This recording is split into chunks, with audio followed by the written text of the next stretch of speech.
Welcome back to the Mike and Andrew Show. I'm Andrew Surik here again with Mike Meredith. Mike, how are you doing this evening?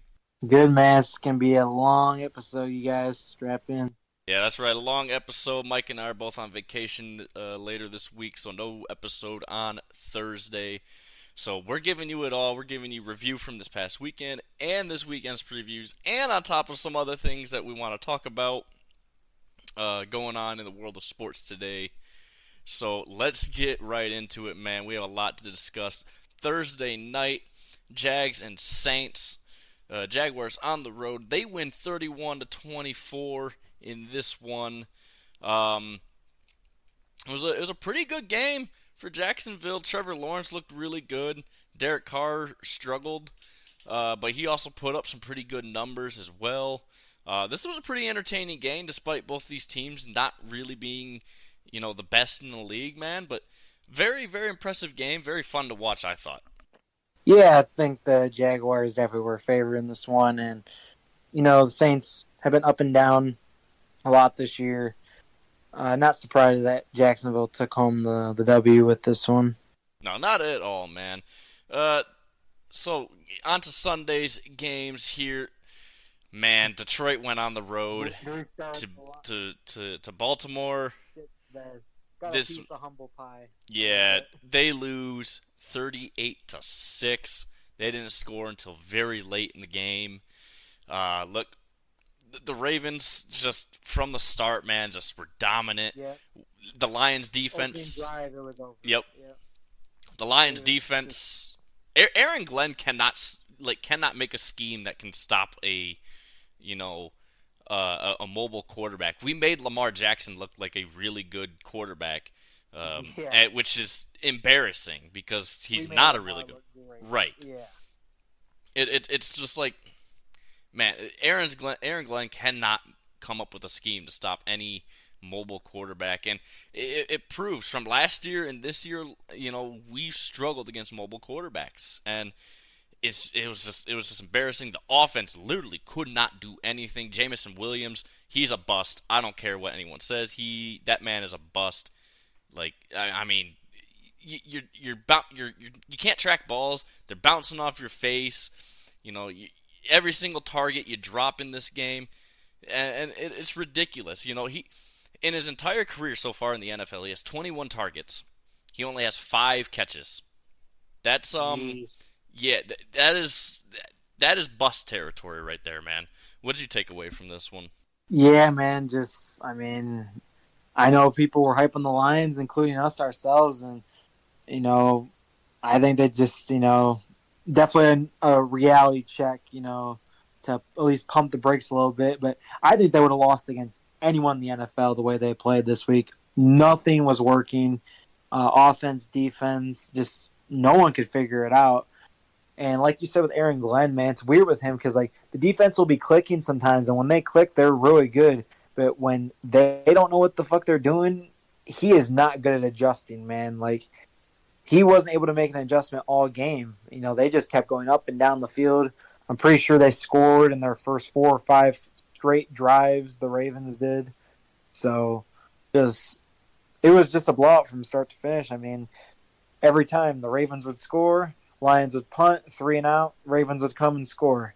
Just it was a complete and utter humiliation of the Lions. Yeah, it was humiliating, but I mean, Aaron Glenn, man, he cannot. If you look at every, you know, data point that you can with him and mobile quarterbacks, the Lions lose. I don't know what it is, but he just cannot come up with a scheme to contain a mobile quarterback. Anyways, so the Colts hosted the Browns in a very, very close game. Cleveland wins 39-38. This was not really a good game for either quarterback. I mean, Gardner Minshew went 15 for 23 with a pick. Yeah, he threw 2 touchdowns, but Jonathan Taylor, he came back. He made a lot of productive work on the ground game for Indy. And then on the other side, Walker also didn't really have a good game. He went 15 for 32 and no touchdowns. But the Browns still just able to pull away with this one, just barely though. Yeah, this was actually a really exciting game. I saw some of the highlights of this um, on uh, the weekend, and it was just a super exciting back and forth game, completely opposite of the Lions game, which was a massacre from the very start. The Browns pulling it out though, man. I mean, good to see that for them, man. I mean, hopefully they can do well. I mean, their division's super tough. Baltimore, like I said, dominated. Bengals have definitely found their footing, even though they didn't play this week. And then the Steelers also, we'll talk about them, came up with a big win. So, good win for the Browns. A good win for the Browns, a needed win for the Browns to be able to stay competitive in this surprisingly very competitive division this year. Um, and then here's another upset that happened this week. The Patriots hosted the Bills, and they upset the Bills I know, that's crazy. 29-25. That was crazy. Um, it was 10-0 New England at one point. It's just New England did a lot of things very, very well in this one. Mac Jones actually looked really good, which, compare it to the other 6 games he's played this year, he didn't look good at all. And Josh Allen had a pretty decent day, minus the pick that he threw, but man, it was a very slow start for Buffalo. And from there, they were just kind of, trying to catch back up, but New England pulling off the big, big upset this week. Yeah, man. That was definitely the biggest upset for sure of the week. I mean, it was definitely close. New England won at the very end. They scored a TD with like 10 seconds remaining on the clock. Like you said, Josh Allen actually played pretty well. Just that pick. Mac Jones actually did something. I mean, do I think that's going to turn the season around for the Patriots? No, but I mean, at least they're winning some games now. Yeah, it's not going to turn their season around at all, but it does screw up the standings in that division. Uh, the Giants host the Commanders. They win 14-7. I believe I picked the Commanders to win this one. I know Washington was favored in this one. Everything I said about Sam Howell last week, throw it out the window. Man just did not play very well at all last week. Um, and yeah, it was a very low scoring game. Obviously, 14-7. Very very boring game. All the scoring was done in the middle 2 quarters, and yeah, just it was a very boring game to watch. Not a whole lot to talk about from this one, but Giants with the W. Yeah, I mean, I think I saw that Tyrod Taylor is throwing as many TDs as Daniel Jones has this year in the one game. So um, crazy. You know, Washington, they're up and down all the time, man. It's weird with Washington. They'll be competitive, almost beat the Eagles, then lose to the Bears and the Giants. It's like, what are we doing, man? Yeah, it makes no sense what they're doing, but it is what it is. Um, Another upset this week. Chicago hosted the Raiders. They win 30-12. Um, let's see. Yeah, Brian Hoyer played like dog shit with the 2 picks he had. Badgett actually played a pretty decent game, standing in for Justin Fields. Chicago just took care of business, man. They were a 2.5 point dog, and they come out with a very sizable victory in this one. Yeah, man. The Bears. I mean, this QB, I like him, man. He was a 0-star recruit. He was a D2. Went to D2 college.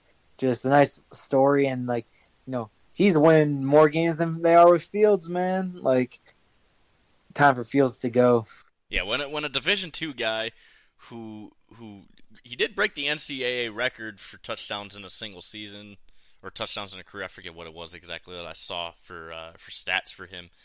Even though it's Division II, he did still break the NCAA record, so that's probably why he got some looks. But yeah, I mean he has the same amount of wins as Justin Fields does this year, which is just pretty sad if you think about it.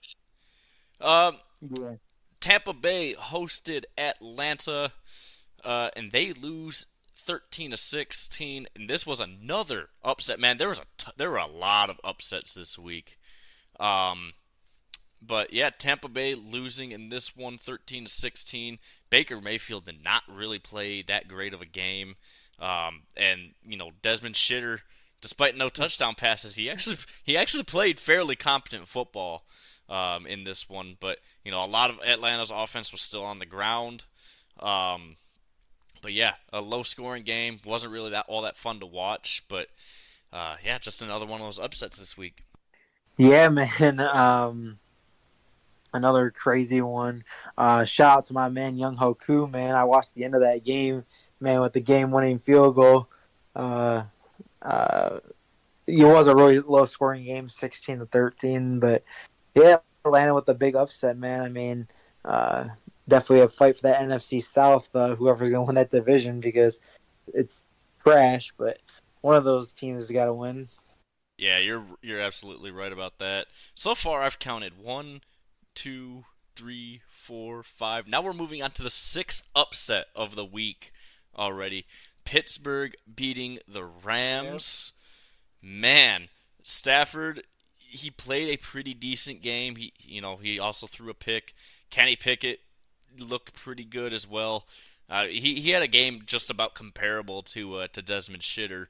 Um, Najee played pretty well for Pittsburgh, and yeah, Pittsburgh just pulling off the upset again. They're 4-2, which I believe is pretty much equaling everyone else in that division's record, if I remember correctly. Yeah, I think the Bengals are 3-3. Yeah, Bengals are 3-3, Baltimore's 5-2, and then Pittsburgh and Cleveland are both 4-2. So this is a much more competitive, um, you know, division than I think we all really thought. But yeah, Steelers with the win here, man. Yeah, it was a nice win for him. I mean, it's going to be tough to see now which of those teams is going to make the playoffs. Probably Baltimore for sure. And Cincinnati, I actually do have faith that they could come back and claim a wild card spot as well. But yeah, it's going to be tough fighting for that division. And Steelers, man, still trying to keep that 500 record in check. Yeah, man, they're gonna do it, man. It's Pittsburgh at this point, like. But anyways, Seattle hosted Arizona. Finally, we have a favorite winning. And yeah, they win. Geno Smith looked pretty good at times. Josh Dobbs looked okay. It was not a game that I expected to be close. I thought Seattle would blow this one wide open just because Arizona's so bad, especially on the defense. Um, but yeah, it was a 20-10 game, so Arizona at least kept it somewhat close. But Seattle took care of business and won this one pretty handedly. Yeah, it's crazy. It feels like Arizona really hasn't gotten blown out this year. I mean, they've lost every game except for the one they beat Dallas, but uh, they've really kind of held their own. I mean, the first 2 or 3 games of the year, they actually had a lead at halftime. So I guess they're playing somewhat confident, but I mean, I still think, like you said, trying to tank for that pick, man. Caleb Williams coming out. Uh, but yeah, we'll see how they go moving forward. Seattle, I think, is definitely a strong case for a top wild card spot in the NFC this year. Yeah, they definitely are. I think so. I think Seattle will make a wild card. If the season ended today, they would be in. So yeah. Uh, Another upset this week. Broncos hosted Green Bay, and they win 19-17. Man, look, everything we said in like the first like couple Yeah, weeks of this Jordan show. Love is a must. Jordan Love is fucking terrible, man. Like I was kind of trying to be a little bit cautious, but now I think it's pretty safe to say, man, if you're losing to this terrible defense and washed out Russ in a low scoring game, you ain't it, man. You really are not it. 21 Yeah, for 31, a pick. He did throw 2 touchdowns, but man, this was a game Green Bay was favored in. They definitely should have won, but yeah, at the end of the day, Broncos ended up with the victory. yeah, man, we should have known. I mean, Bears defense week one, so definitely not strong. And Jordan Love went crazy, and then just he has been so bad since like that first week. I think he had a week, either week 2 or week 3. He actually did okay, but the rest of the weeks, man, he's been just below average. Yeah, man, it's just yeah, he's been very very off this season. Oh, I just did some math really quick. 9 out of 13 games, the underdog won this week. Good So week to bet for the underdogs if you bet yeah, on all the yeah, no, underdogs no, this week, no man. kidding. Because New Orleans was actually favored in that Thursday night game, which I just looked at. But anyways, I called this one. I said that this was going to be an upset this week, and it wasn't. The Chiefs actually looked competent. The Chiefs won 31-17, hosting the Chargers. Look, I thought it's the Devil's number. Kansas City's favored by 5, right? But Justin Herbert played like shit. Mahomes actually looked really good. And yeah, man, I mean, this was a very complete game from Kansas City, which we haven't seen really all season against any somewhat competent team. Because the only complete game, and I use that term lightly here, that they played was against Chicago, and that's Chicago. So now I know the Chargers' offense isn't really that good, but their defense is pretty good still.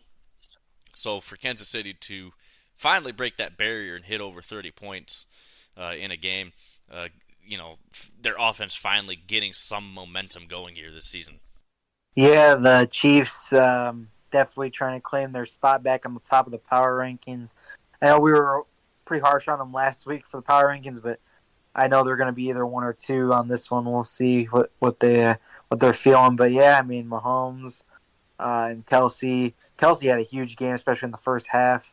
Went off, and we'll see how they can continue to roll, man. I mean, they're looking good again, man. Yeah, that they are. They are looking a lot better than they were the first few games of the season. Philadelphia Sunday night hosted Miami. They win 31-17. Look, man, I'm never gonna pick Miami on the road ever again. They literally cannot do anything on the road against any halfway competent teams. It feels like they'll play competent teams at home and they'll beat the crap out of them. They go to on the road against very bad teams, they'll beat the crap out of them. They go on the road against competent teams, they get fucking blown out. Man, just Tua did not look very good. He didn't look comfortable. And Jalen Hurts, despite the pick, was actually playing some really good ball, extending some plays. DeAndre Swift had a pretty decent game as well. But yeah, very good game for Philadelphia, who had been struggling the last few weeks, especially losing to the Jets the week prior. Yeah, the Eagles bounced back after they had a lot of doubters, including myself, on how good they really were with so many close games, and then them losing to the Jets. But they bounced back this week, beat Miami. Yeah, like you said, Miami on the road just is not the same team. So, I mean, they definitely got to figure that out before the playoffs start, because I don't see Miami getting the 1 seed. I think Kansas City right now is looking like the strong case in the AFC to get the 1 seed. So they're not going to be at home every game. So they got to definitely figure that out. The Eagles, though, bounced back a little bit this week and are looking strong again for the NFC. Yeah, they're looking a lot stronger. I think the Dolphins still could very easily win their division, which would mean at least a home game up until a certain point. Um, and then lastly, the ninth upset of the weekend. Last night, Brock Purdy proved to us again that he's a fraud. Minnesota upsets the Niners 22-17. I don't think anyone saw this coming. I know a pick'em league that I'm in. All like 20 of us in that league picked San Francisco to win. So and this is the third week in a row where we all picked the same team to win, and we all lost. San Francisco was a 7-point favorite in this one, man. But Minnesota, Mick, somehow coming up with the W. And, once again, I'll say it again. Brock Purdy is a fucking fraud. I saw a joke. They were saying primetime Kirk Cousins put the curse on Brock Purdy tonight. Um, that's usually Kirk Cousins choking in the big moments like that. Purdy, like you said, didn't look great. I do feel though. I mean, if you watch the game, he was pressured all night long. I mean, didn't have much time to do much of anything. But I mean, like you said though, he's definitely hurting from his players not being 100% healthy on the team, and um, 2 losses now for San Francisco in a row. So I'm wondering now, like, where's San Francisco going to go? I mean, they were looking like unbeatable, and then they just lost to the Browns and the Vikings. So we'll see, man.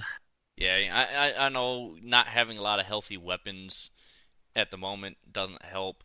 Your offensive line is one of the best in the country, and you're getting your ass kicked by Minnesota's defensive line. Now, yeah, he was getting pressured every single play, but come on now, it's not like Minnesota has the best pass rush in the league, and like I said, you have one of the best offensive lines in the league. You got to be able to protect your quarterback, and their offensive line just did not do anything. And because Brock Purdy's just not a good quarterback at all, he couldn't make plays and avoid getting sacked and all that shit. But man, he just did not show up, and San Francisco just did not look good at all. They did not play a very good game on either side of the ball, really. And then on the flip side, Kirk Cousins, man, primetime Kirk Cousins didn't show up this week.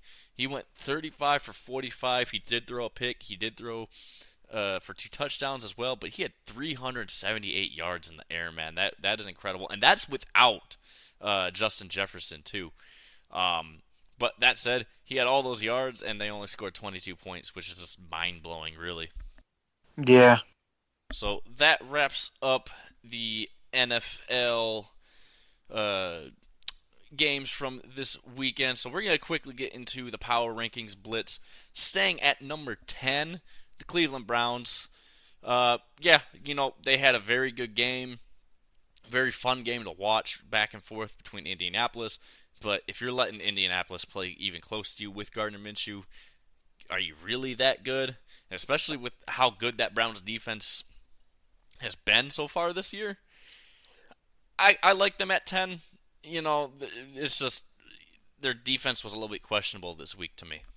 Yeah, number 10 is fine. Like 9 to 10 is a good range for the Browns. I feel like definitely an above average team, but they're not like top 5 at all. No, not even close.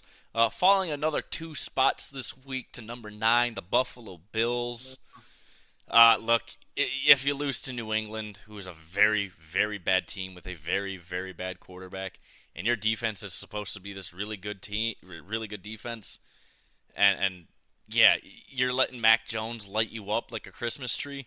Yeah, Buffalo got embarrassed this week. Not as bad as the Lions did. They got embarrassed nevertheless. Yeah, you got to drop them. I mean, you got to drop the Bills. I don't think they should have been dropped out of the top 10. I still think they're really good, but yeah, definitely got to drop them for that performance this week against the Patriots. Yeah, you absolutely do. That's just unacceptable, really. Staying at number 8, they were on a bye this week. The Dallas Cowboys. I think they're a little bit fraudulent. I think I said last week to bump them down. I'd still bump them down maybe a little bit, but after Buffalo's performance this week, yeah, maybe 8 might be all right. Yeah, I think so as well. I think that is a solid placement there.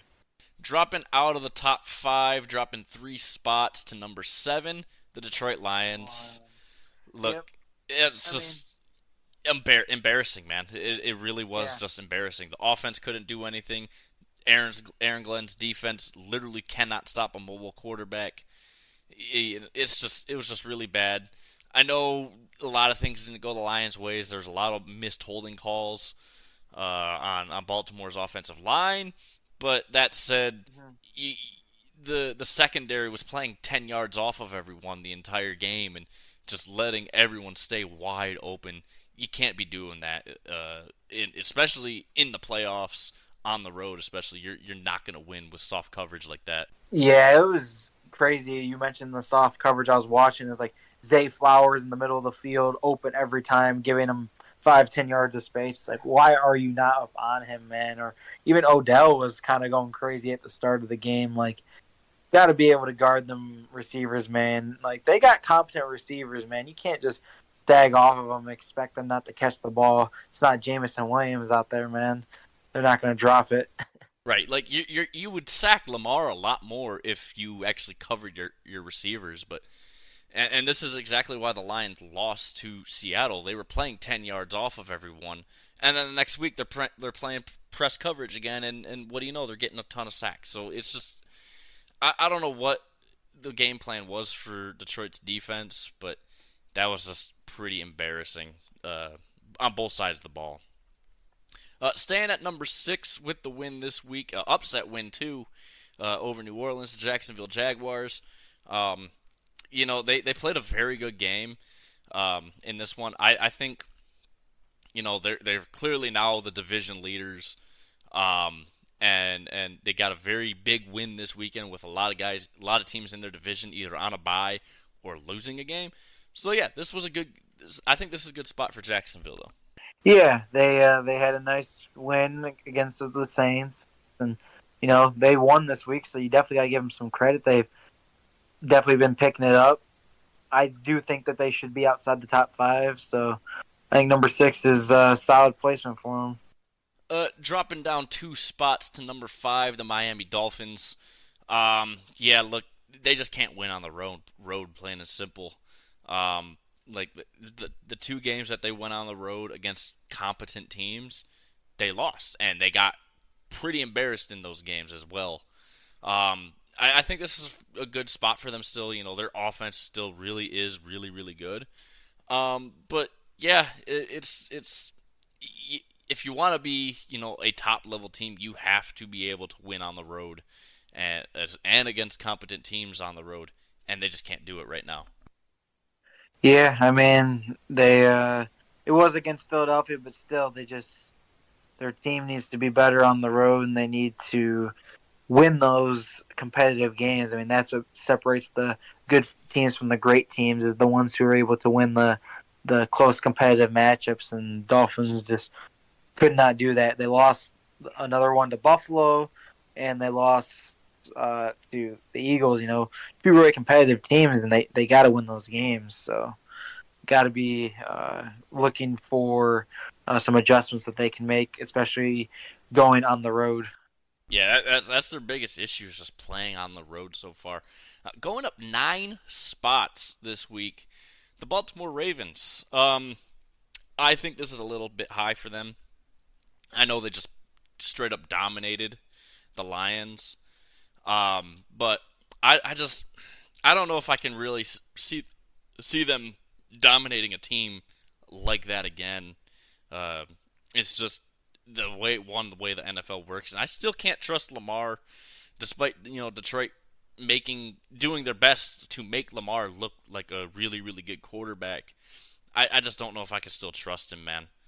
Yeah, so I actually don't mind this placement. I thought maybe they'd go a little crazy, because I actually saw an analyst put Baltimore at number 1 at his power rankings after the win against the Lions, which I thought that was a little bit of an overreach for sure.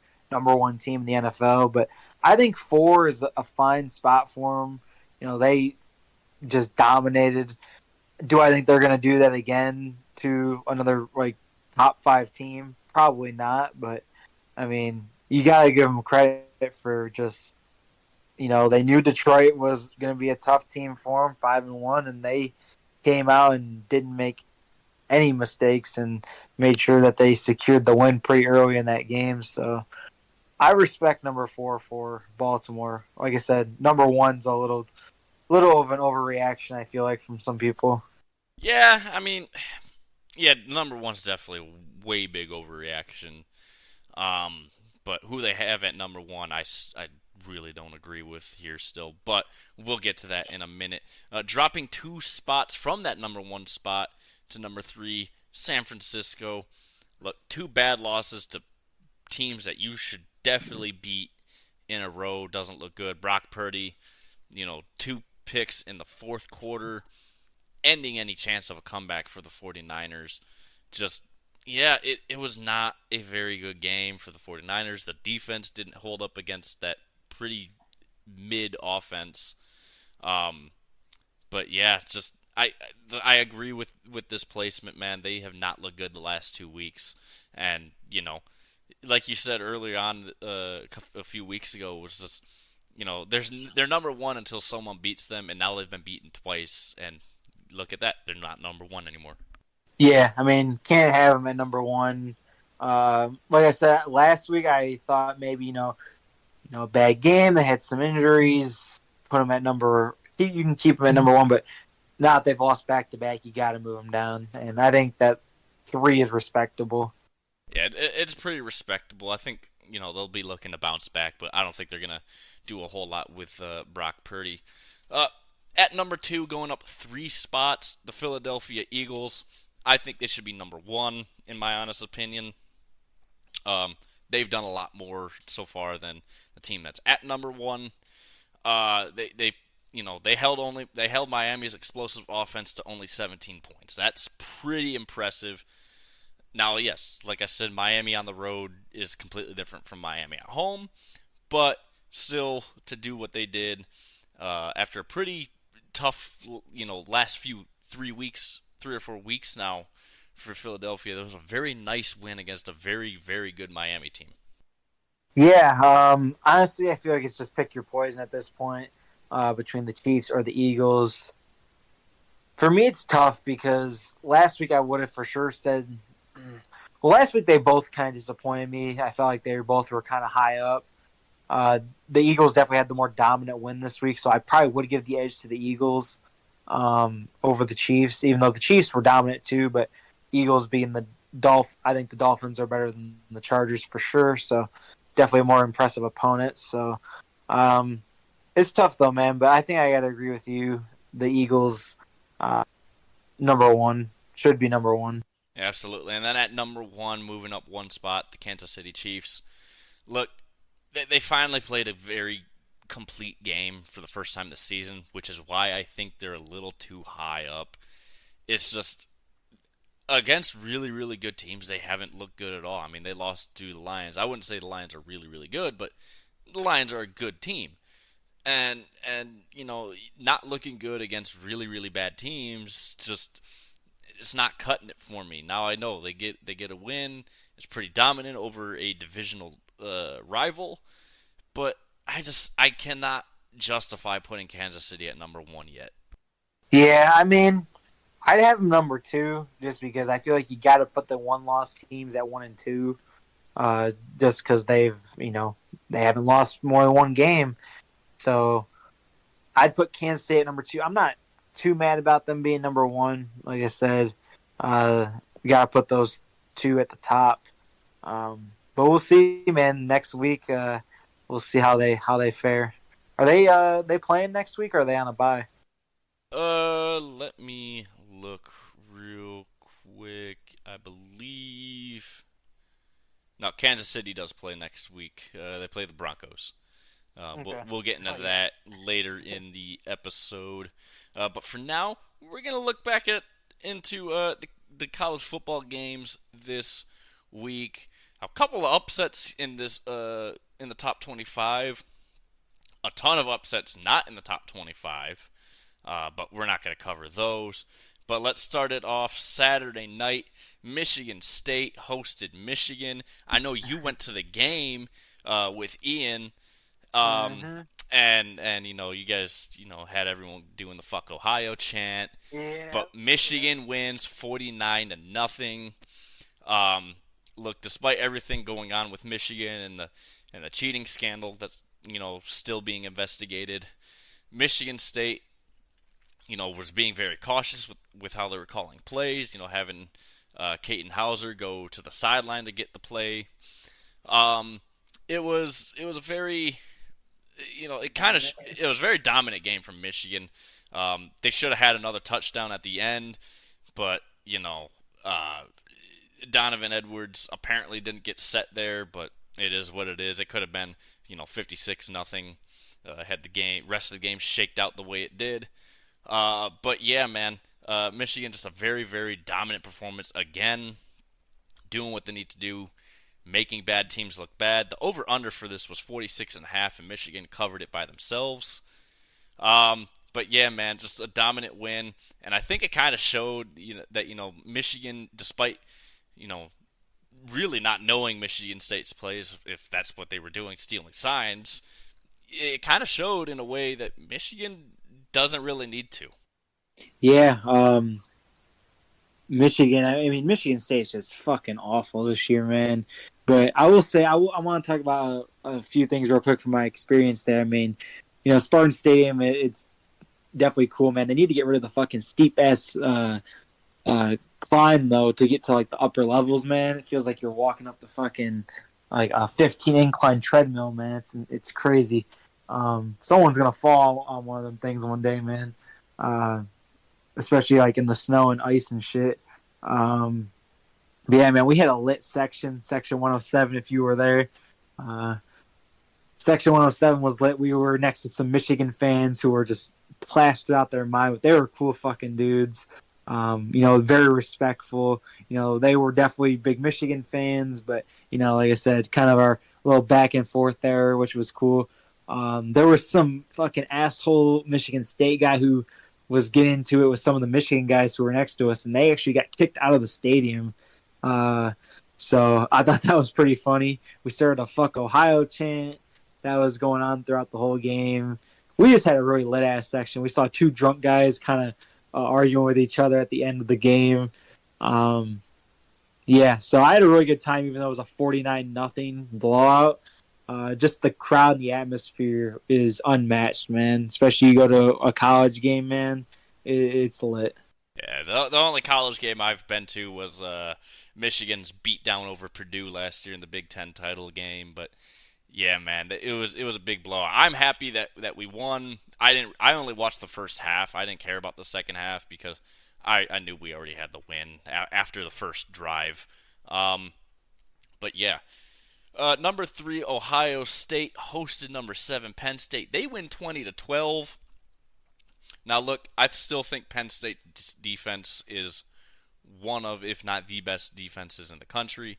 And Ohio State's offense really isn't all that much, but Ohio State's defense showed out this weekend. They were able to slow down Penn State's offense, especially their run game, which I thought was going to be very, very dominant. But yeah, man, Ohio State took care of business, and yeah, this was a very fun game to watch.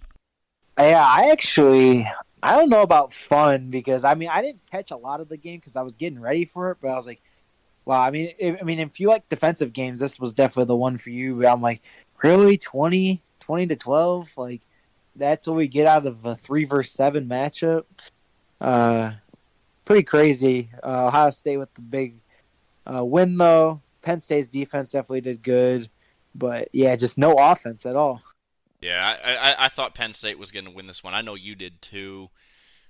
Just because Ohio State's offense has struggled a lot, and their defense has struggled against the run. But man, they really really stepped up for this game and pulled off the W.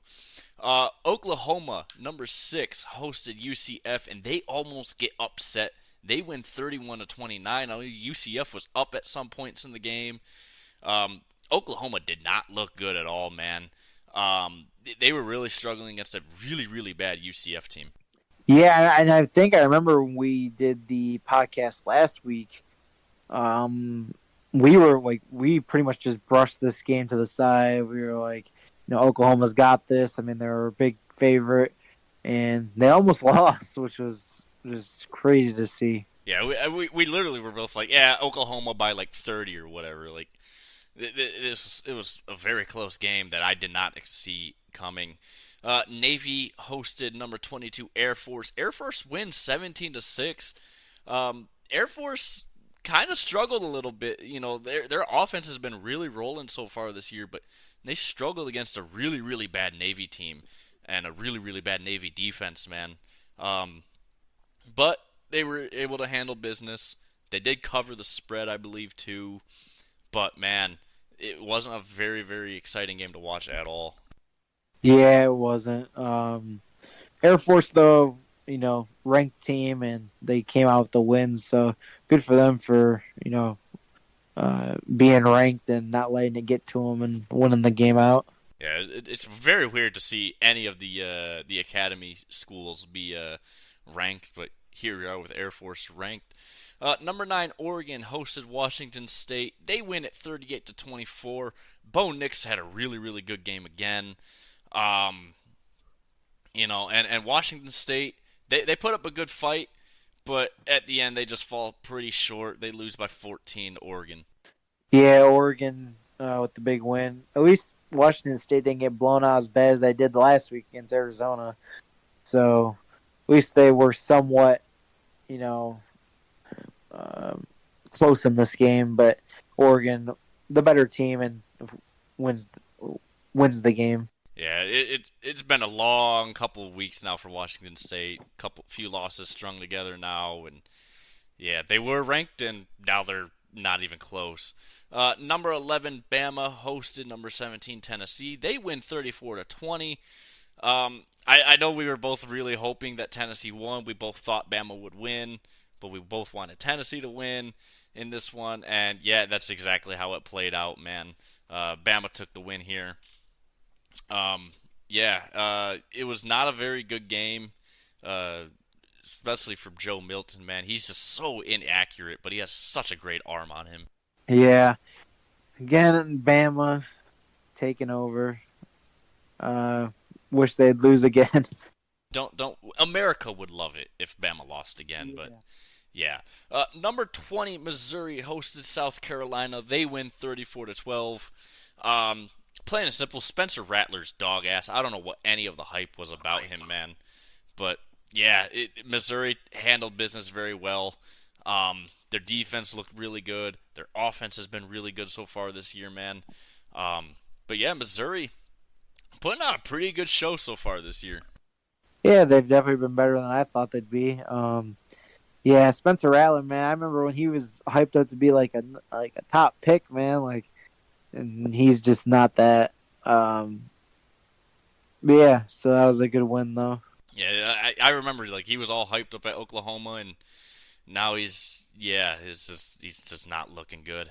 Number 23, Tulane hosted North Texas. I know we said last week, neither of us really know anything about North Texas, but I didn't look at the spread until now. Tulane was favored by 20 in this one, so I guess North Texas is pretty bad, but Tulane won it 35-28. Tulane's offense is really good. Their defense has a lot of questions still. But yeah, man, they struggle against a really bad North Texas team, but they were able to still at least win the game. So yeah, pretty decent win there for Tulane though. Yeah, Tulane with the nice win, but definitely closer than I thought it'd be. So we'll have to see how they can do moving forward. Yeah, one of the big upsets. I guess I wouldn't say really big considering the score and all. And who was upset? Number 24, Iowa hosted Minnesota. Minnesota wins 12-10. Nice job, Iowa. Yeah, Iowa. Look, your offensive coordinator, he's gone, dude. Your 25 point per game average this year is now at like a 36 or a 37 point per game average. You're not hitting it, man. I'm sorry.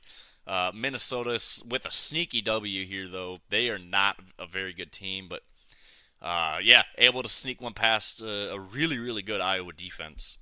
Yep, Cade McNamara, man. What's the deal, man? Can't get nothing going on offense. Iowa always has one of the best defenses and just no offense. Bottom of college football offense, man. Well, like a Mac offense, bro. Yeah, well, Cade McNamara is injured. He's been out, I think, the last 2 weeks now. Damn. And then they also don't have offense still stinks. Yeah, and they also don't have Eric All, so that doesn't help either in the receiving game. But yeah, Iowa just can't do anything offensively. Houston hosted number 8 Texas. Texas wins 31-24. It was a bit closer of a game than I thought it would be. That said, Texas did handle business at least. You know, Texas went into this one as a 24-point favorite, but yeah, they struggled. I mean, they've been kind of struggling since that loss to Oklahoma, but I still do firmly believe that Texas is back. Yeah, I mean, this was a solid win for them. Definitely took care of what they needed to in this one. Yeah, they did just that. And you know who didn't take care of business this week? And this is probably the biggest upset of the week. North Carolina hosted Virginia, Yeah. and they lose. Virginia wins 31-27. Drake Right. May did North not. Carolina got in the top 10. Yep, you get into the top 10, and suddenly you play like shit. Drake May, he went 24 for 48. He had 350 yards of passing, 2 touchdowns. He threw a pick, and North Carolina's defense did not do anything to stop this Virginia offense, who was not good at all. I think Virginia's offense was ranked going into this game like 99th in the country, which is really really bad, especially if you have a bunch of MAC schools ahead of you as a Power 5 school. But yeah, man, this was not a very good showing for North Carolina. Drake May had a pretty average day, I would say. He only went 50% on his pass completion, which isn't really that good against a pretty bad Virginia defense, and still threw for 350 yards, which is insane. But yeah, man, North Carolina's defense couldn't stop him. Yeah, they couldn't do anything, which is just crazy because they're playing Virginia. So I think they were like what you said, like a 20-point favorite or something like that.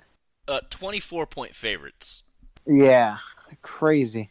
Um, an upset that almost happened. Auburn hosted Ole Miss, number 13 Ole Miss. They win 28-21. Ole Miss, if you look at the win probability, it's kind of funny. They're floating right around that 75% for most of the game. Late third quarter, though, it drops to 0%. It's a 50-50 split at who's going to win at that point. Ole Miss was only a 6.5-point favorite in this one, so they barely covered. They covered. And this was a pretty fun game to watch. It wasn't really low scoring. I thought Auburn would get blown out in this one though. Ole Miss's offense has been really really good this year, but yeah, Auburn able to stick it out with their pretty stout defense that they have. Yeah, Ole Miss, man. I mean, they were pretty high up there, and they almost fumbled it, man. So at least they were able to win, but they might even go down in the rankings. We'll see. Yeah. Florida State, number 4, hosted number 16 Duke. They win 38-20. Look, I expected this win. Florida State's offense has been rolling once again after a couple struggling weeks. Their defense held up against the Duke offense, who's been pretty good so far this year, but they're obviously without their starting quarterback now. But yeah, man, Florida State handled business in this one. They came in as a 14-point favorite. They covered as well. Yeah, man, it was a very good win for Florida State, though. It was crazy because Florida State and Duke, this was actually pretty close in the first half, but then the second half, Florida State just blew the doors open in the game. So definitely came out firing in the second half to win the game. Yeah, they absolutely did. It was a very good first half, really, to watch. And Florida State just, yeah, like you said, pulled away. Number 19, LSU. We're going to blow through this game real quick. They hosted Army. They win 62-0. That's enough said, man. Army just they're so bad. So let's just move on from that one. Yeah, yeah, right. Uh, Number 18, USC hosted number 14, Utah. USC coming off a loss to Notre Dame, and they get manhandled by Utah. Man, USC came into this one as a 7.5-point favorite. They lose on a last-second field goal to Utah. Look, I think realistically, Utah's defense is the ones that really saved them or kept them in this game. Bryson Barnes had a really good game. And USC was able to contain Caleb Williams, who went 24 for 34 and 256 yards, man. But yeah, the Utah's defense came up really, really big. USC's defense is still allergic to fucking tackling, so there we go with that. Yeah, USC just not looking good again. And I was seeing today, man, there was some crazy people saying Caleb Williams should just sit out the rest of the season. He has nothing left to play for. He's not going to win the Heisman. He's not going to compete in the college football playoffs. But I mean, he still has the Pac-12 title game that they could potentially go to.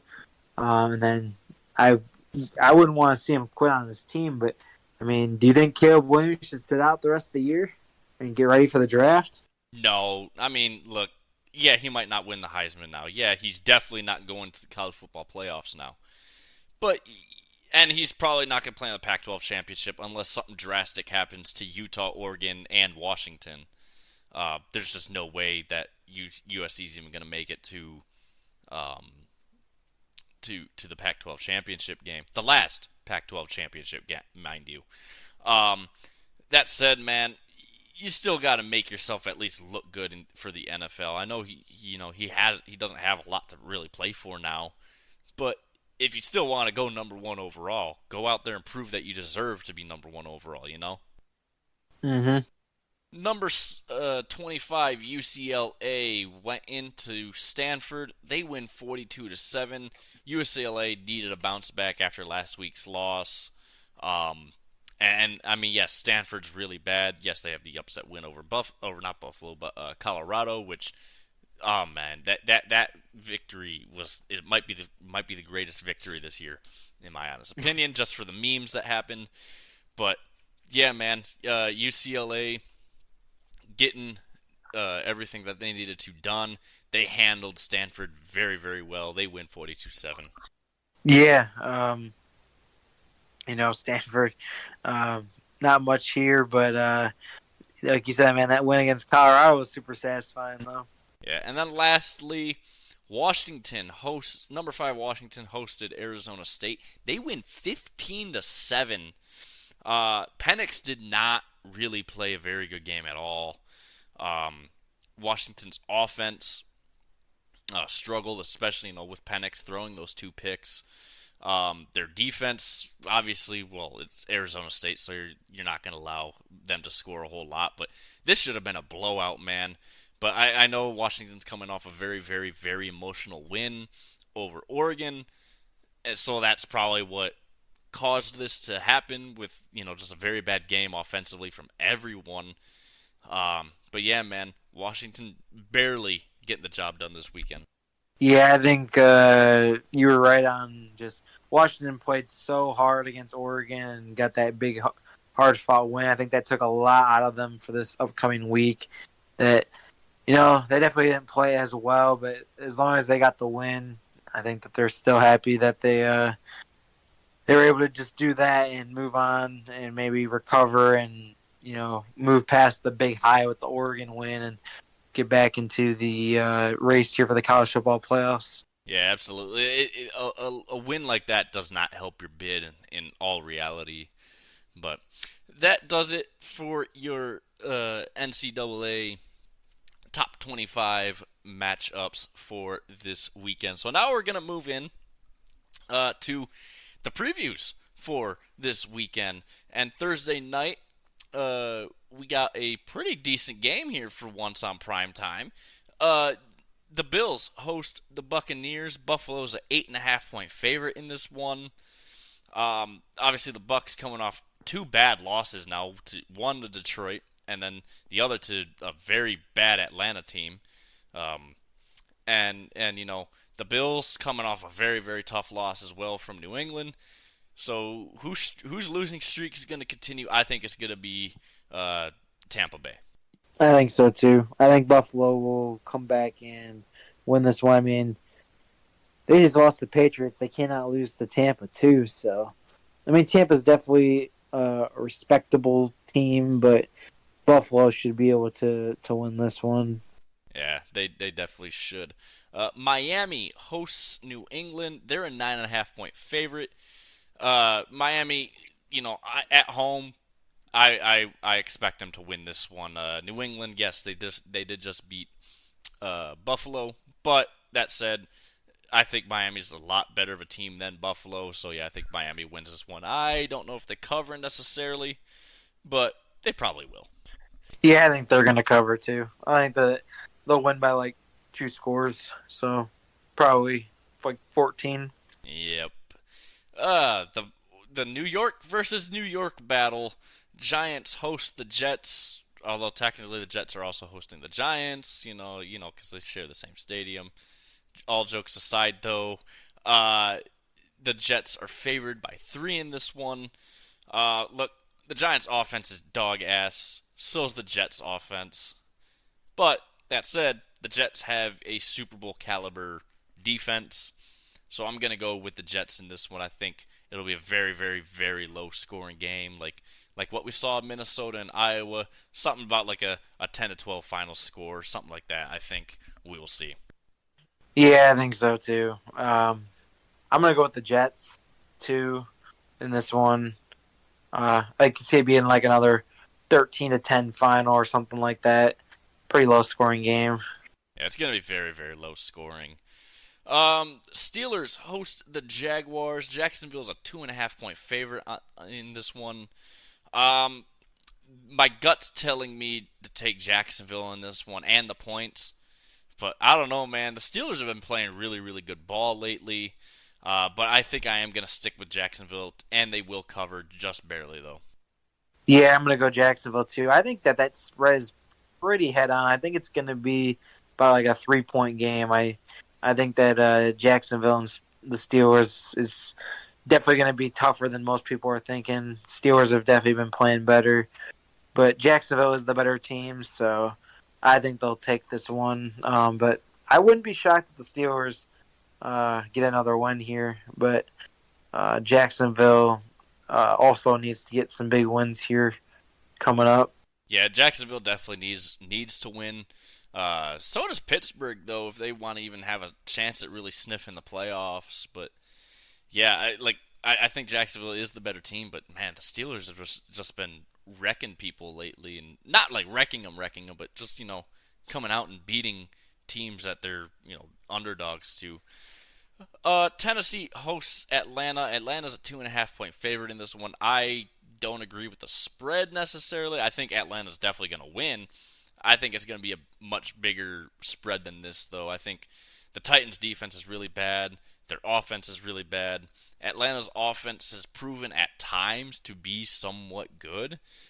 And their defense is really, really good as well. I think they're definitely a top 5 defense. Um, I think they're like the 7th or 8th best, statistical defense. But yeah, I think Atlanta wins this one. I think they way more than cover this 2.5 though. Yeah, I think so too. I think that that 2.5 point spread is not doing it justice for real. I think that they, like you said, more than cover. Yeah. Uh, Carolina hosts Houston. Houston is a 3 point favorite in this one. Obviously, the Texans are at 500. The Panthers haven't even won a game yet. And C.J. Stroud, he's been struggling after a pretty good start to the season. I think this week, though, he bounces back. The Texans win. They cover as well. C.J. Stroud versus Bryce Young, number 1 versus number 2 here. Going to be a great battle, and I think, of course, we're going to take C.J. Stroud in this game in Houston to win this one.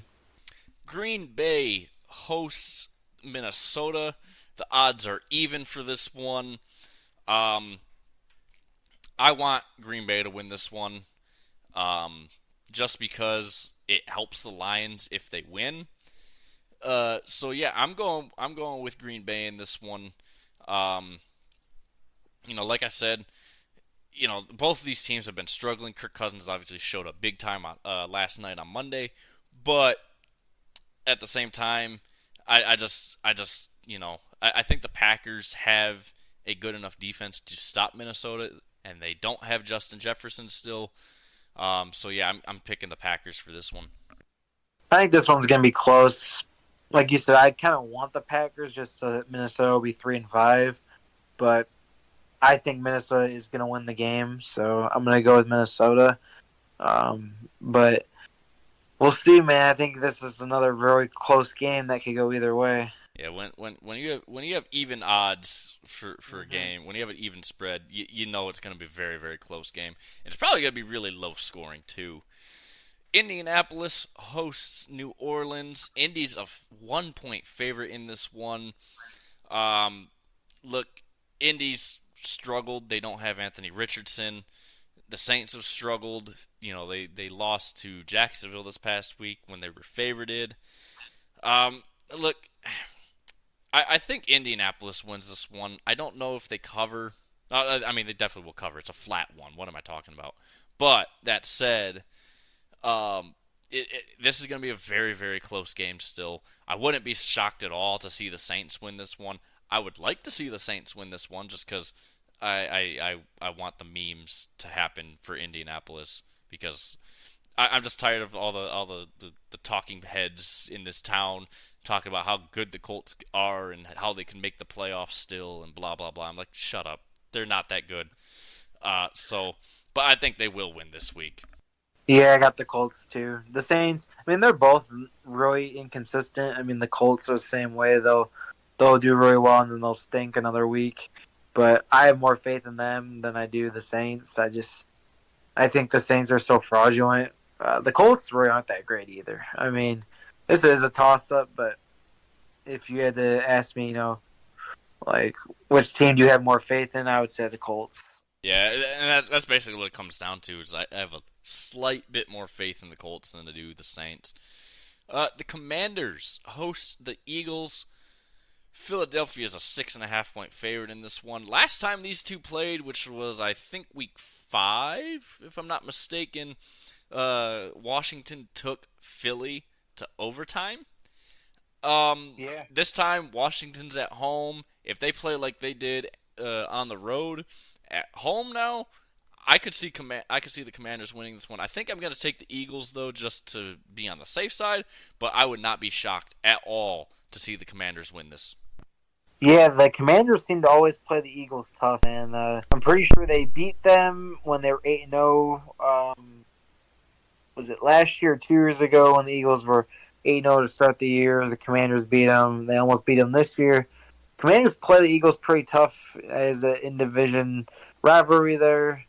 I do think the Eagles will pull it out, but I think that it's going to be close. I mean, the Commanders, man, they like playing the Eagles tough. Yeah, they always seem to play the Eagles tough, man. Um, like I said, I'm picking the Eagles to win this one, but man, part of me wants to pick the Commanders just because they're at home. They play Philly very tough. They took them to overtime already this year, and Philly just barely able to squeak out with the win in that one. So part of me almost wants to take the Commanders, but I'm going to stay away.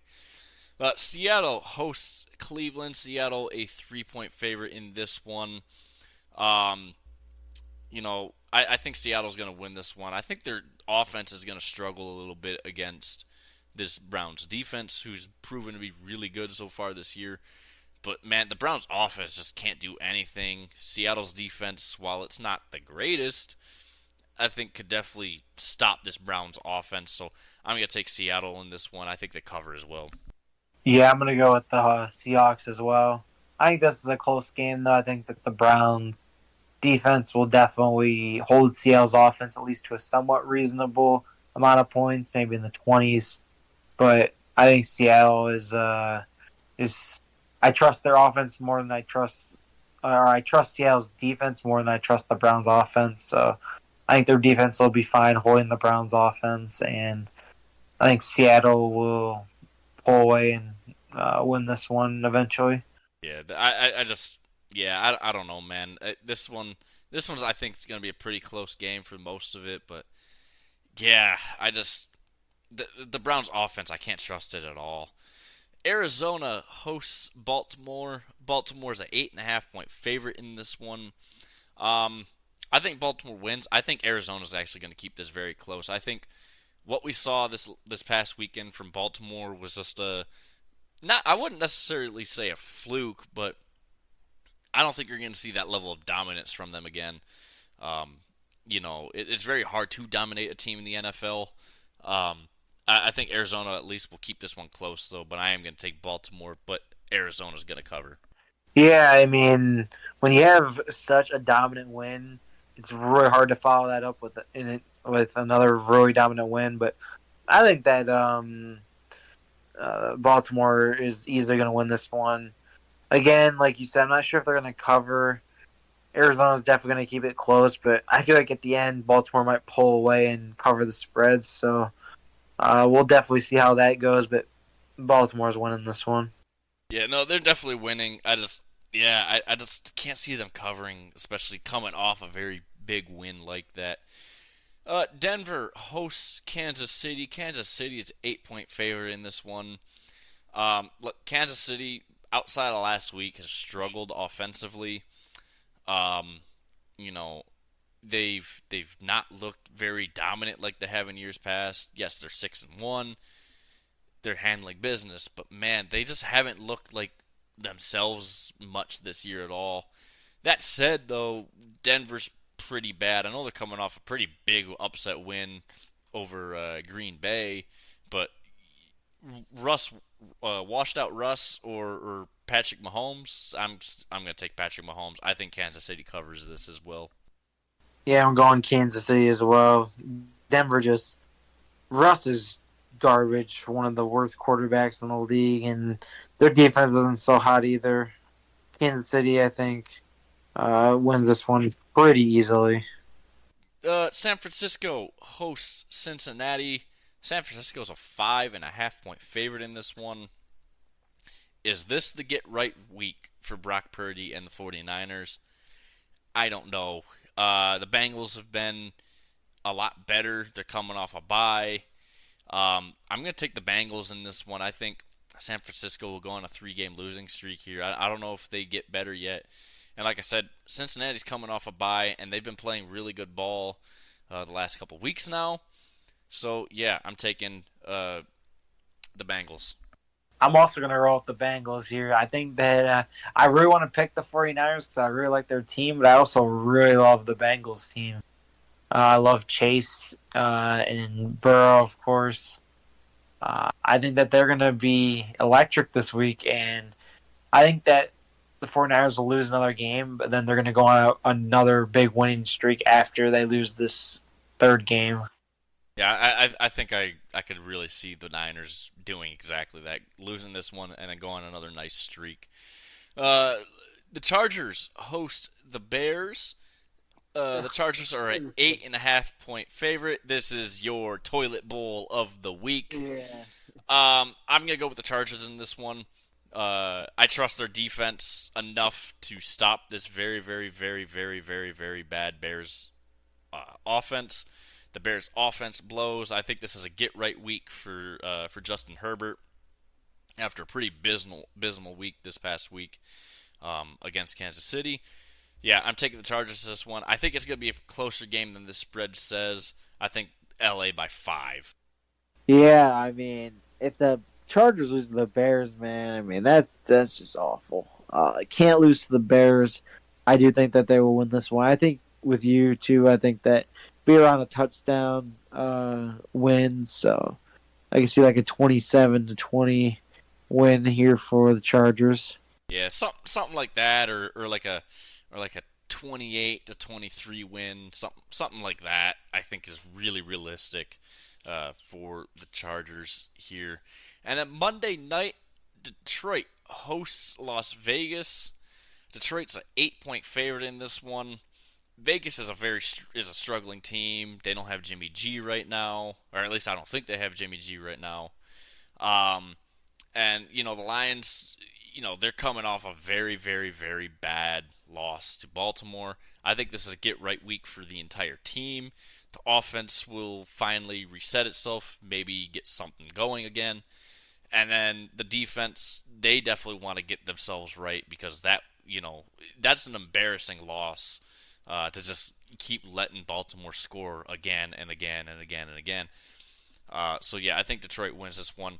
I don't know if they cover though, man, because you know the Raiders are kind of a scrappy team in a way, but they're just so bad. I think Detroit, just barely covers this 8-point spread at the end. Yeah, I got Detroit as well. Winning this one. I don't know about covering. It's gonna be tough. I'm also wondering how they're gonna contain Max Crosby. He's a very good guy there for the Raiders on that D line. Hopefully, Sewell or Decker, whoever's he's gonna be matched up against, can contain him, and the offense can get rolling again. So, yeah. Yeah, I think containing Max Crosby would be obviously the first thing that the Lions want to do. And speaking of Max Crosby for a second, I really, really, really, really, really hope Detroit trades for him. Give someone to I love that. give someone to compliment Aiden Hutchinson on that pass rush, man. Because that's really what Detroit needs is someone to compliment Aiden, so that way, you know, you have two threats to worry about covering off the edge, man.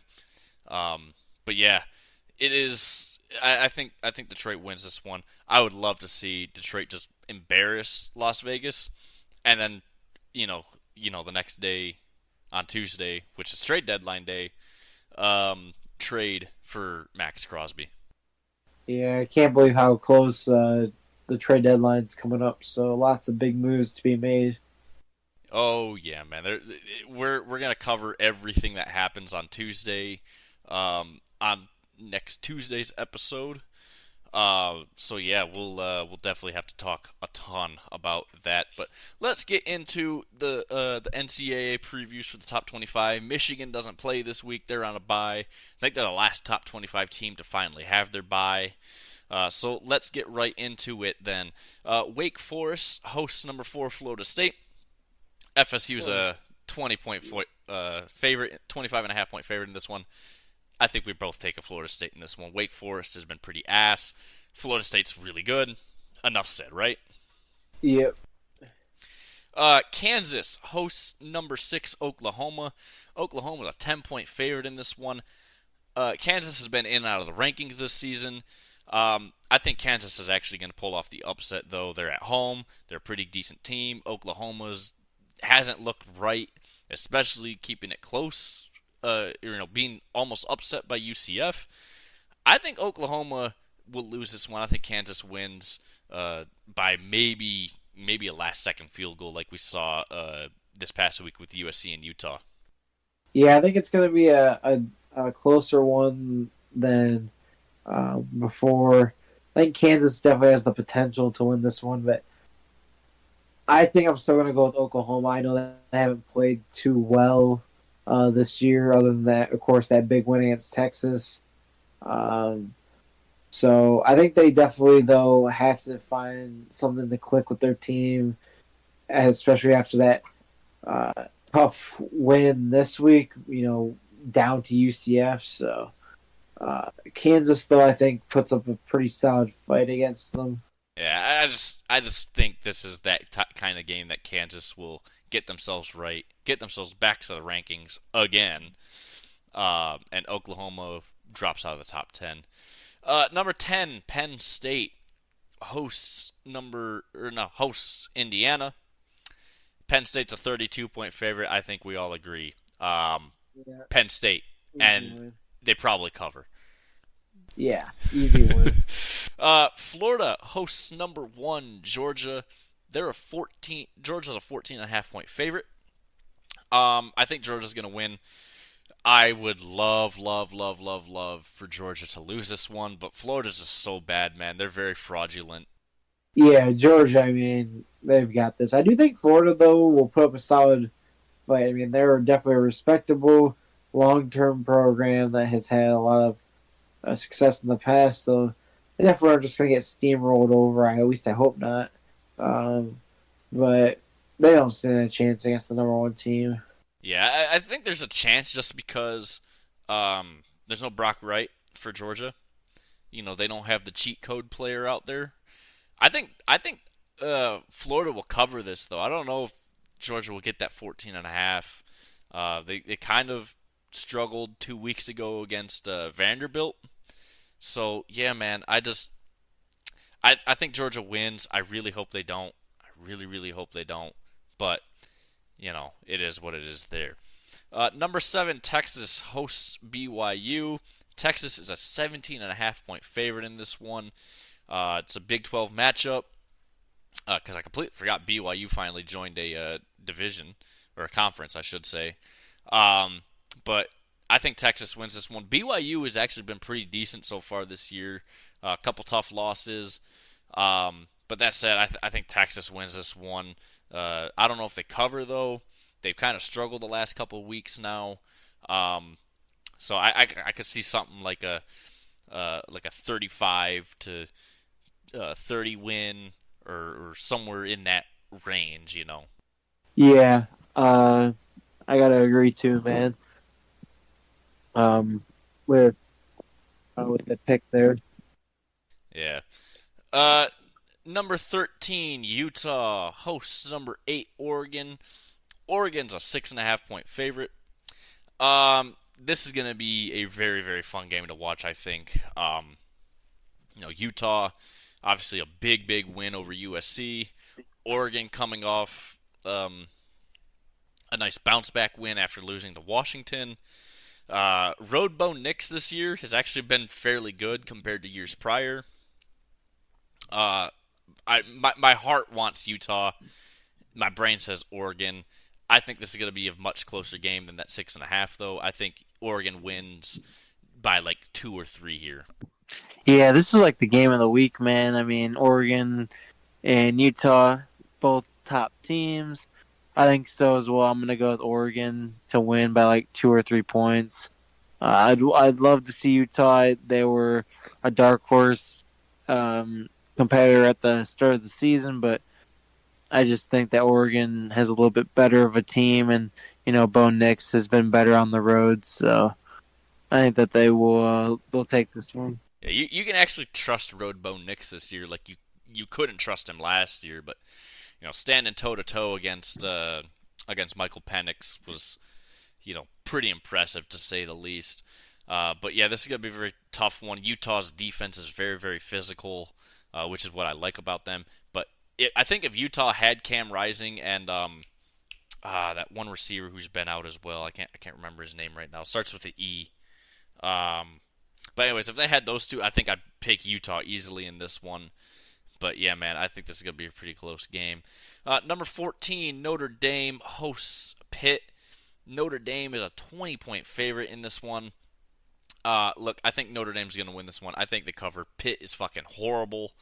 I don't even know if Pitt's going to make it to a bowl game this year because they're that far behind already. You need 6 wins to make it to a bowl game, and they're running out of time. But man, Notre Dame, they've been pretty good so far this year, despite losing a couple games, like losing to Louisville and losing to Ohio State. They've still been a pretty solid team so far. But Pitt, man, I just can't pick Pitt, man. Man, so Pitt beat Louisville and Louisville beat Notre Dame, so I guess anything's possible, but Notre Dame, I think, will win this one, but I mean, the football math says that they could lose this one. Yeah, the my team is better than your team.com, where you can just pick any random team and somehow it'll show you that that's better than any other team. Like there's some math in there where you can show Eastern Michigan's better than Georgia because of football math if you follow all the lines. But yeah, look, it'd be kind of funny to see Pitt beat Notre Dame just to make the math correct. But at the end of the day, I can't pick Pitt in this one. Speaking of Louisville, though, they host number 20 Duke. Louisville just a 4-point favorite in this one. I'm going to go with the upset win here, though. I think Duke, despite not having their starting quarterback in, Louisville has been playing really good ball. Part of me just really thinks Duke is going to win this one. It's going to be a very close game no matter what, but just there's there's something in the lines that are just telling me to pick Duke, so I'm going to take Duke in this one. Yeah, I'm gonna go with Duke as well. I think that they are an underrated team, and I think that they have a solid chance to upset and win this one. Yeah, I think there's a very good chance for a Duke win here, but I wouldn't be surprised. I think this game could go either way, but I think Duke. I like Duke a lot in this one. Rice hosts number 22 Tulane. Tulane's just an 11-point favorite in this one. Rice is a joke. Tulane, like I said, their offense is really good. Their defense is kind of questionable. And if you're questionable as a group of five, defense, it's not really saying a whole lot. But that said, I think Tulane wins. I think they cover as well. Rice blows, man. Yeah, Rice. I mean, who was on that? Like, no one even really knows about that team. Tulane, even though they struggled at points, I'm definitely taking them. Cal hosts number 24 USC. Can't believe they dropped that far, but I can at the same time after losing to Utah. Anyways, USC is just an 11-point favorite in this one. Look, I think this is a week where USC bounces back. Cal blows. I know USC's defense is allergic to tackling, but Cal's offense is fucking horrible. I just think USC is just gonna outscore them really at the end of the day. But USC by quite a wide margin. Yeah, I was actually talking with someone. I'm like, is USC even going to be ranked anymore? Like after what happened to them this week? So they are. They're number 24, but I think that they'll win this one. I mean, not really that tough of an opponent compared to the weeks they've had with Notre Dame and this last week against Utah. Yeah, it's just USC's had a pretty tough schedule the last couple of weeks, and now they get a nice easy break before they go and play some other tough teams. Stanford hosts number 5 Washington. Washington a 26.5-point favorite in this one. Now, I think Washington wins. I think they cover. That said, look out for a possible upset alert. I know Washington's probably going to blow this one out, but that said, Washington, struggling against Arizona State, not that impressive. Stanford's a slightly better team than Arizona State.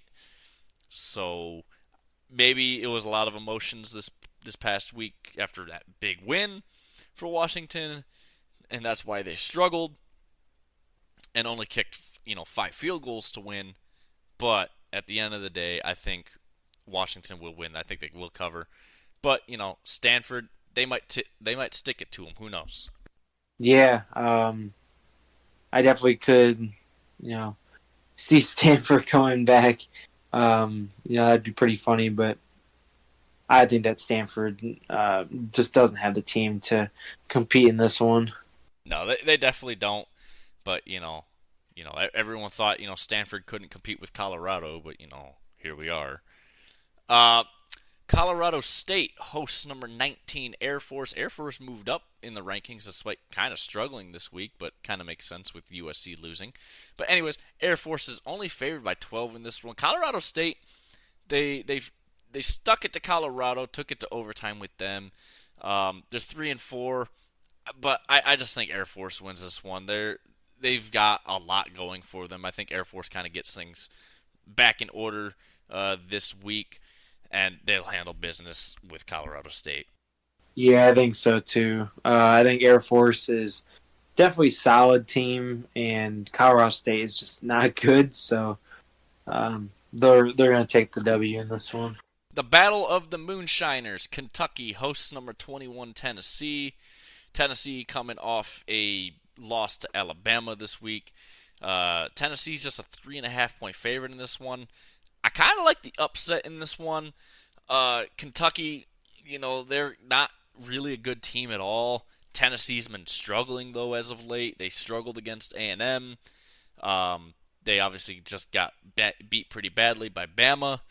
I think I am going to take Kentucky in this one, actually. Tennessee struggles against the run. Kentucky can run the ball very well, but that's really all Kentucky can do. But I just can't trust Joe Milton anymore. I think Tennessee loses in this one. But it's going to be a pretty close game no matter what. Yeah, I think so too. I think that both these teams are solid enough for sure. Um, I think I'm going to go with Kentucky as well, but I think that it could go either way. Wisconsin hosts number 3 Ohio State. Ohio State's just a 14.5 point favorite in this one. Wisconsin, after kind of a slow start to the season, they were ranked to start the season. They fell out of the rankings, and now they've put together a couple pretty decent games in this one. But I don't think they're any match for Ohio State in this one. I think Ohio State wins. They cover as well. But I think Wisconsin's going to keep it close at least for the first half. Yeah, they definitely will. They'll definitely keep it close, but um, you know, I think that Ohio State is just too much for them to handle. Yeah, Wisconsin's offense still isn't that great because they're trying to get a bunch of guys that are good for pass or for run blocking to do a bunch of pass blocking. So that's I think where their offense started to struggle. But I think those guys are starting to get a little bit used to it. Number 12, Ole Miss hosts Vanderbilt in this one. I think Mac School Vanderbilt's going to get blown out.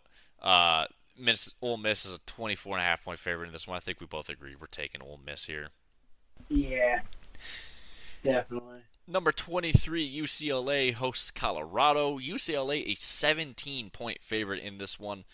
I'm going to take the favorite again. I think UCLA is obviously a much better team than a lot of people think. Colorado, Deion Sanders, they're all overrated, man. I saw someone, I don't know if they were serious or not, but they said that Shador should be in the Heisman talk. Like, dude, come on now. He's nowhere near that level of Drake May or Caleb Williams or Michael Penix or even JJ McCarthy, who's in the Heisman talks now. Which I don't understand why JJ is. As a Michigan fan, I don't understand why JJ is, to be honest with you, but it is what it is there. I think we both agree, though, UCLA wins this one. I don't know about cover, but they definitely win. Yeah, I think so too. And I actually saw those too with Shadur Sanders, like top three in Heisman, especially when Colorado hadn't lost a game yet. They were really high on him and Travis Hunter as well. But I think that UCLA is going to win this one pretty easily. Yeah, there's just no way Colorado comes close, I think. Georgia Tech hosts number 17, North Carolina. UNC obviously coming off a bad loss to Virginia. I think they win this one. I know Georgia Tech does have a pretty decent win against Miami this year. Granted, that was because of Mario Cristobal being a fucking dumbass, but that's another topic, I guess, for another day. I think UNC gets it right this week. Georgia Tech they aren't really that good of a team. So yeah, I'm taking North Carolina in this one. They probably cover as well, though. Yeah, I think so too. Definitely a tough loss for them this last week, so we'll see how they can do in this one. But I think North Carolina bounces back. I just don't see how North Carolina loses this one unless they play just as bad as they did against Virginia. Number 25, James Madison getting into the rankings somehow. I know they're 7-0, but come on now, man, really? Anyways, they host Old Dominion. They're a 19.5 point favorite in this one. I don't really know a whole bunch about either of these schools. I know there's a little bit of hype about James Madison, man, but it's group of 5, so I really don't give a shit unless it's the MAC. But yeah, look, I'm going to go with James Madison here. I don't know if they cover or not because I really don't know about either of these teams. But if you're ranked, you got to be pretty good. If you're ranked as a group of 5 school, you got to be pretty good. So they probably will cover in this one. Yeah, I think so too. I'm just shocked they're actually ranked, to be honest with you. Yeah, like I don't really pay much attention to, any group of 5 schools at all unless it's the MAC, like I said, and that's just because of like I like Eastern Michigan. That's always been my MAC school per se. But if you're if you're group of 5 and you're ranked, you got to be pretty good. And if you're a 19.5 point favorite in those games, probably pretty good. And then lastly, Arizona hosts number 11 Oregon State. Oregon State just a 3.5 point favorite in this one. Arizona has some pretty good wins. They have a pretty, if you want to count losses, or if you want to count as moral victories as anything good, they have a good loss against USC, taking them to 3 overtimes. I think Oregon State wins this one. Like I said, they're also probably a dark horse to win the Pac-12. It's going to start cannibalizing itself at some point. It already has to some extent, minus Washington. But I think Oregon State wins this one. I think the cover as well. I know Arizona's been playing some really, really good football lately. Their defense is really, really, really good. But I just don't know if they can stop Oregon State's offense. But I think Oregon State does win this one. Yeah, I'm going Oregon State too. I think Arizona is definitely a solid team, but Oregon State's had some impressive wins, and I think that they're going to take this one. Yeah. So that wraps up the college football games this week. Real quickly, though, we'll actually get into Michigan State's game. They're a 7-point dog to Minnesota, who Minnesota's hosting them. I kind of like Michigan State in this one. Minnesota's offense blows, but Michigan State blows on both sides. But that said, I think I am going to take Michigan State to win this one. Man, I don't even think I can, bro. They were so bad against Michigan. Like, they were awful. I don't think I can take them to win. They might cover the 7, but win? No way. Look, Minnesota fucking blows. And look, Michigan's a really good team, so I can't really take anything that Michigan State did, or that Michigan did for that matter, out of that game. So to me, I kind of look at it like both these teams suck ass. One's got to suck more ass than the other. I think Michigan State might get some things right this week and just find a way to win. It just seems like one of those games where MSU will just find a way to somehow win. Or, on the other side, Minnesota will just find a way to lose, which they've done this a lot this year. Yeah. We'll see, man. Hopefully MSU can pull it out. Yeah, we'll see, though. So, yeah, that wraps up all your NCAA football for this week. So, I know NBA starts tonight, so Mike, let's talk about that. Yes, sir. So, 2 games on tonight. We got the Nuggets and Lakers, and then the Suns and the Warriors at 10 o'clock. So, we just get a quick score check real quick on that Nuggets game. I'm actually in a fantasy basketball league this year for some money, so I'm like really keeping that all updated and stuff. I have Aaron Gordon, who's on the Nuggets, playing tonight. He's done pretty solid. The Nuggets are currently up 63-54 at halftime, so I think the Nuggets are going to win. They are definitely the better team. They just won the championship. They got their banner and their rings tonight, so that was pretty cool to see. For the late game, it's in Golden State. I do think Phoenix, though, will pull out the win. I think KD goes off and has a big game against his former team. But yeah, man, NBA is here. Can't wait to see what all these teams have in store, man. It's going to be a really great season. Do you have anything you want to add? Well, for one, I really, really hope the Pistons can actually do something this year. I doubt it because the Pistons seem to have all the right pieces. They just can't get anything together. But we'll just have to wait and see. When's their first game actually this week? They are playing tomorrow. Let me check who they are playing. So yeah, the Pistons are playing tomorrow. They play the Miami Heat. So that's going to be a little tough first game. Miami just went to the finals. So, I don't expect them to win, but, if they could pull off a nice opening night win, that'd be pretty cool. I'd be happy if they could at least keep it close with the Heat. I don't want to Mhm. see the Heat by 30, by 35. Oh no. I want to see something like 120 to 115 loss, something like that, right? Just something, at least keep it close, keep it competitive. Um, but I just part of me also thinks that Miami's just gonna blow them out, mop the floor with Detroit, and we're back to square one again for some reason. But it's obviously very exciting. I know you and Ian are both very, very excited to see the NBA being back. Um, you know, it's it's an exciting time. You have all four sports rolling now at this point. You Yeah, got it's the best time of the year, man. it really is a great time for sports. You have the World Series coming up, which we got to get into here shortly. Basketball's finally started up. Hockey's into second week of the season now, Talk about them Red Wings, man. and 5-1. oh man, the Red Wings have been looking really good, man. They're tied with Boston for the most points in the Eastern Conference, and the division. Obviously, Detroit has a loss on their record right now. Boston's undefeated, but Detroit also has played one more game. So, but that said, also Boston's also played a very, very, very soft schedule, where Detroit has played a very tough schedule. Um, and they've been impressive. DeBrincat, Larkin, obviously, the two highest scoring players in the league right now.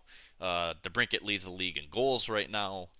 That entire line has been really rolling between Raymond, Larkin, and DeBrincat, man. But yeah, this is a very great time. You got football's in the mid-season too, and basketball's finally starting up. And man, we got a lot of games for basketball tomorrow.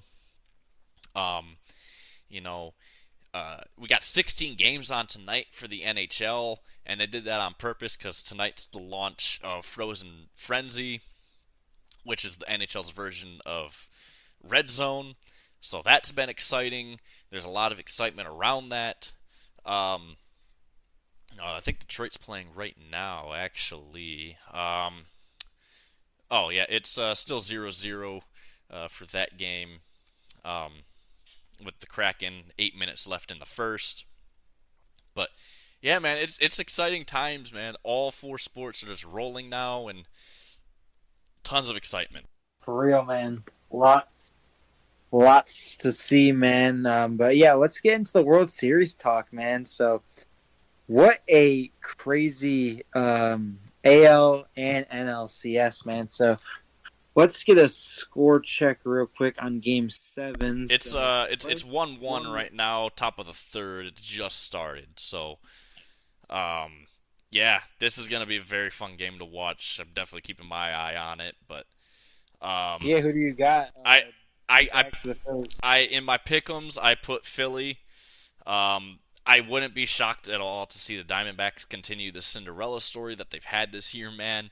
But I just think the experience tonight is going to help Philly out just a little bit. But it is baseball; it's the land of underdogs, so there's a very good chance Arizona wins tonight, man. But let's talk about the ALCS for a second. Last night, man, what a game! Let's From go, the man. Rangers. We both called the Rangers to win this series. I called it in 7. I don't know if you did or not, but Yeah, man, I'm not sure if I called the games, but I definitely wanted the Rangers to win, man. And the road team won every game in the series, so yeah, they won every single road game in the series, and they've actually won every single road game that they've played this off season, which is pretty incredible.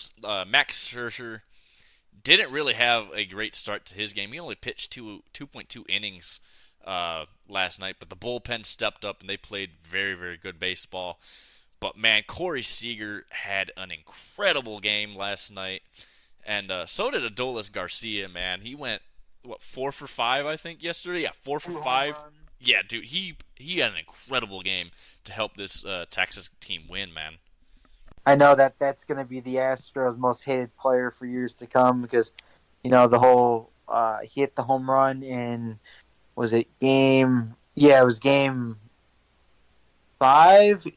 Yeah, it was game 5, and then they hit him, and then that short fucking little bastard Altuve fucking ruined everything, hitting that home run to take the lead in the ninth inning, and they won the game. But luckily, the Rangers fought and they won the last two games to go to the World Series. Man, we did not want to see Houston back there. No one wants Houston. The only reason for Houston was for Verlander, and it's like Verlander already got his ring. So even though that 2017 team is pretty fraudulent, um, just seeing Texas back for the first time since 2011, it's gonna be nice. The Phillies, they went last year, but they haven't won the World Series since 2008, and then the Diamondbacks haven't won since 2001. So new teams in here. That's always something I like to see in sports, man. I don't want to see the same teams over and over again, which I guess was good for the NBA last year as Denver won their first ever championship. Yeah, like you and I both, we just hate dynasties in sports, which is why, like as a hockey history fan, or as a hockey fan in general, you know the history of the old NHL way before the salary cap. They're just dynasty after dynasty after dynasty. Now there's so much parity in the NHL now, which helps it. But yeah, it's nice to see different teams finally get into the World Series. I know, like I'm tired of seeing the fucking Astros in the World Series. Obviously, the 2017 team is fraudulent as hell. I think that's the first time since 2017 that the Astros or Dodgers weren't in the World Series, or was it the divisional series? I can't remember what that stat Since was what exactly. year? Since like 2017 or 2016. Yeah, I think you're right because 2017 the Astros and the Dodgers faced each other. 2018 was the Dodgers. 2019 was the Astros. 2020 the Dodgers went.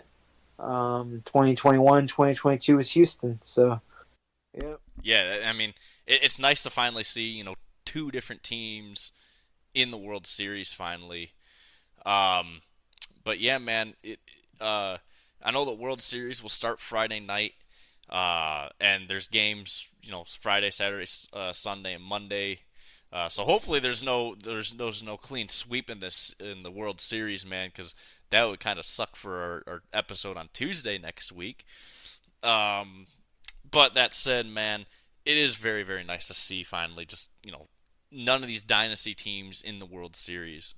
Yeah, man, and that's the thing with baseball, man. I mean, baseball for the history of baseball. I mean, the Yankees were a dynasty for years, but that's pretty much faded away. I mean, Houston, like I said, could we even consider them a dynasty? I mean, they've definitely been dominant, but only one World Series. Because I mean, are we counting the 2017 cheating World Series ring? So they won last year, which was like their first legit ring. So the Dodgers, they won the Mickey Mouse COVID year. I mean, does that count? So I guess it's kind of tough to say. Well, I mean, when you have every single year, either the Dodgers or the Astros in the World Series, at least there, is kind of, you kind of got to count it as a dynasty in a way, right? Um, Yeah, even if they're not winning right. every year. But it is what it is. But we got two outs now for Arizona. Um, but yeah, man, it's kind of it's like I said, it's very nice to see just different teams finally being there. I know Philly made it last year, but that said, they haven't really won anything since what was it, 2007? You said? 2008. Yeah, 2008. Yeah, Yeah, so Tampa Bay. right, right, and Tampa Bay, what a meme. But anyways, man, I think that really wraps up everything. Like we said, all sports are now rolling. There's a lot of excitement. Obviously we're Detroit fans. We love our Detroit teams. We want to talk about them more than anyone. But we talk about everything here. But yeah, all sports are rolling. It's exciting. Obviously Denver with their ring ceremony this evening to kick off the NBA. You got a lot of NBA games tomorrow. Frozen Frenzy started today, which is really cool. Um, and we're coming up to the trade deadline of the NFL. The World Series is about to start later this week, man. It's an exciting time for sports. It really, really is. Yep, man, it's the perfect time that fall, end of October, early November. Perfect time for anyone to just, like I said, you're gonna have sports on everywhere. So, I mean, be ready, man. Get your popcorn ready. Get whatever you need, man, and just watch all these sports take place. And we'll see, man. Hopefully, it's a pretty good season for all four of the major sports. Yeah, make sure you load up on beer too, man. It's Mhm. it's a long year, but obviously baseball's coming to a close, but everything is rolling right on time, man. But anyways, that will do it. I know this is a very long episode. We're an hour 47 minutes in, which actually it's a quicker episode than I thought it would be, but still, rate, review, subscribe, help us out, help us grow, man. We're doing this because we just love talking about sports. We want to get the people involved if we can. Uh, Obviously, we're gonna have Ian back. I think we could probably schedule Ian for next Tuesday's episode. No episode this Thursday, so the next episode will be on Tuesday next week. Halloween, I believe that is actually. Yep. Yep, it is Halloween. That's my trick or treating for beer night.